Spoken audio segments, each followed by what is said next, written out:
विद्यार्थी मित्र व मैत्रिणींनो, अंकगणिती श्रेणीच्या भाग 12 या व्हिडिओमध्ये Sn equal to n divide 2 into 2a plus n minus 1 into d या फॉर्म्युल्याचा वापर करून हा क्वेश्चन कसा सॉल्व्ह करता येईल हे आज आपण अभ्यासणार आहोत। क्वेश्चन आहे 3, 7, 11, 15 डॅश डॅश डॅश या संख्या मालेतील पहिल्या 40 संख्यांची एकूण बेरीज किती। आता बेरीज विचारली आहे, मग सर्वप्रथम ही श्रेणी अंकगणित श्रेणी आहे का हे चेक करा। आता पहा 7 वजा 3 किती येतं 4, 11 वजा 7 किती येतं 4, 15 वजा 11 किती येतं 4, म्हणजे समान फरक आलेला आहे, त्यामुळे ही श्रेणी अंकगणित श्रेणी आहे। आता या श्रेणीमध्ये a ची किंमत किती आहे, म्हणजे पहिले पद 3, नंतर d फरक किती आलेला आहे 4, n ची किंमत किती दिलेली आहे त्यांनी 40 संख्या दिल्यात बरोबर, आणि बेरीज विचारली आहे म्हणजे Sn n ची किंमत आहे 40, म्हणजे आपल्याला S40 काढायचा आहे।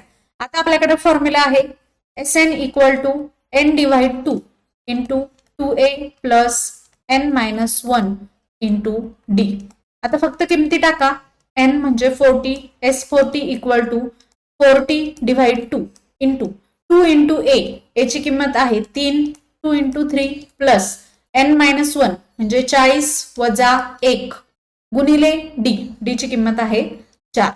आता सॉल्व करा, हे 40 भागिले 2 किती आलं 20, 2 गुणिले 3 6 प्लस 40 वजा 1 किती येतं 39, 39 गुणिले 4 किती येणार आहे 39 गुणिले 4 9 चौक 36, 4 त्रिक 12, 13 14 15 156।